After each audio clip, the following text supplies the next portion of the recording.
আসসালামু আলাইকুম everyone, welcome back to my another videos. কেমন আছেন আপনারা সবাই? আজকে আমি আপনাদেরকে ছোলার বুট ভুনা করে দেখাবো। তো আপনারা ভিডিওটা স্কিপ না করে সম্পূর্ণ দেখতে থাকুন, তাহলেই ভালোভাবে ছোলার বুট ভুনা করতে পারবেন।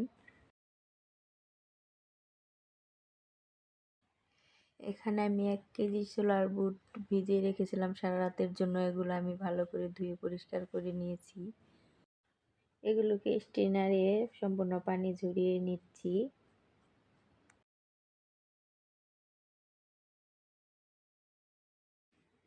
বুটগুলো ধুয়ে পরিষ্কার করে নেওয়ার পরে এগুলো আমি প্রেসার কুকারে লবণ দিয়ে সিদ্ধ করে নেব। আর এখানে আমি আলুর সাথে 6টা আলু ভালো করে পরিষ্কার করে ধুয়ে নিয়েছি, এগুলো দিয়ে সিদ্ধ করে নেব। আপনারা চাইলে প্রেসার কুকার ছাড়াও এভাবে সিদ্ধ করে নিতে পারেন। আমি যে বুটগুলো সিদ্ধ করে নিয়েছি ওখান থেকে 2 কাপের মতো বুট আমি আপনাদেরকে ভেজে দেখাবো, আরগুলোকে আমি ফ্রিজে রেখে দিব। এখন আমি বড় সাইজের একটা সিদ্ধ করা আলু এখানে মাখিয়ে নিয়েছি।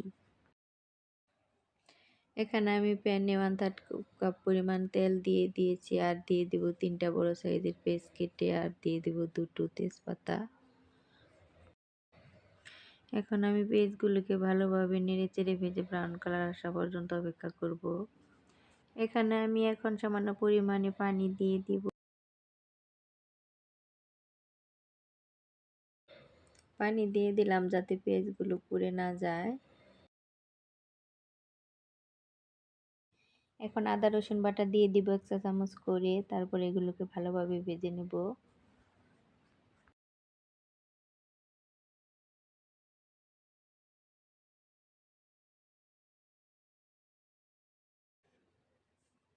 এখন দিয়ে দিলাম 1 চা চামচ ধনিয়া গুঁড়া।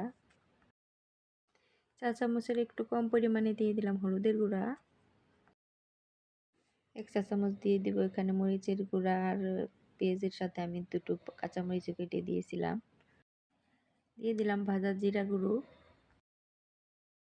এখন সমস্ত মশলাগুলো আমি ভালোভাবে মিশিয়ে নেব, আর এখানে স্বাদ মতো লবণ দিয়ে দিব। বুটে যেহেতু লবণ দেওয়াই ছিল, তার জন্য বুঝে শুনে দিতে হবে।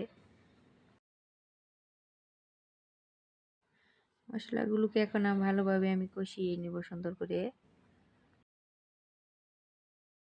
মশলাগুলো কষানো হয়ে গেলে আমি এখানে সিদ্ধ করা বুটগুলো দিয়ে দিব।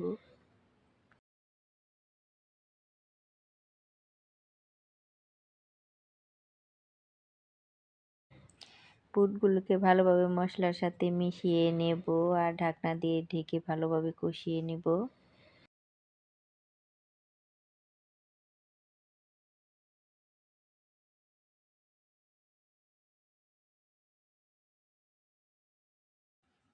বুটগুলোকে ভালোভাবে কষিয়ে নেওয়ার পর এখানে সিদ্ধ আলুগুলো দিয়ে আরও কিছুক্ষণের জন্য কষিয়ে নেব।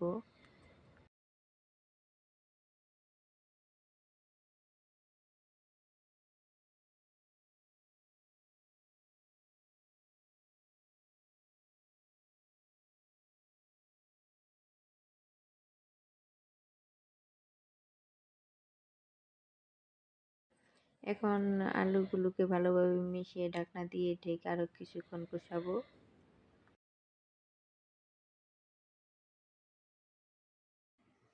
আমাদের বুটগুলো কষানো হয়ে গেছে, এখন আমি 1.5 কাপের মতো পানি এড করে দিব।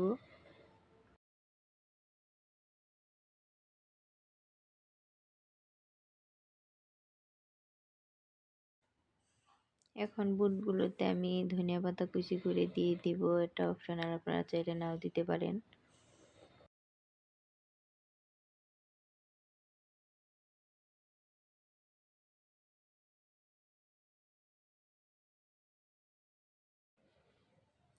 ধনিয়া পাতাটা দেওয়ার পর আবার ঢাকনা দিয়ে ঢেকে রান্না করে নেব।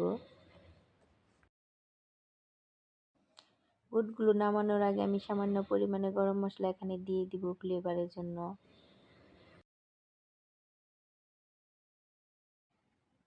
আপনারা চেষ্টা করবেন এভাবে ছোলাটা ভুনা করতে। এভাবে ছোলা ভুনা করলে রেস্টুরেন্টের ছোলা ভুনার মতোই লাগে। আপনারা অবশ্যই এভাবে ট্রাই করে দেখবেন কেমন হলো। আমরা তো কষ্ট করে ভিডিও বানাই, তারপরে আপনারা একটা কমেন্ট করেন না। আপনারা অবশ্যই কমেন্ট করে জানাবেন কেমন হয় আমার রান্না। আমার ছোলার ভুনাটা হয়ে গেছে, এখন আমি আপনাদেরকে পরিবেশন করে দেখাবো। তো ফাইনালি আমাদের ছোলা ভুনাটা এরকম হয়েছিল। এটা দেখতেও যেমন সুন্দর, খেতেও তেমনই পারফেক্ট হয়েছিল। আপনারা বাসায় অবশ্যই এটা ট্রাই করবেন। আর আমাকে অবশ্যই কমেন্টে জানাবেন পরের ভিডিওতে আপনারা কী রান্না দেখতে চান। আল্লাহ হাফেজ।